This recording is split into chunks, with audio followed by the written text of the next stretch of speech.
Hey, this is Marco, and in this video I'm going to talk about how to change the control center on iOS 18. But before I talk about that, subscribe to the channel, it helps me out a lot.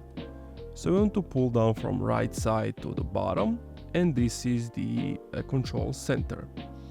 Then you want to long hold on the top left on the plus icon, and from here at the bottom click on add a control. Now you can add anything you want, so for example like text size, then you can make it bigger or smaller. Let's say we want to add a connectivity. As you can see, you can make it bigger, or you can then resize it.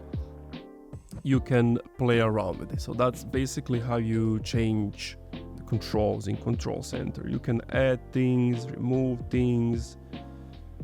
Let's say I want to add this as a feature. I want to ping my Apple Watch. I can again resize it, move it to wherever I want, and that's it. Thank you for watching this video. If you enjoyed, leave a like, comment, subscribe.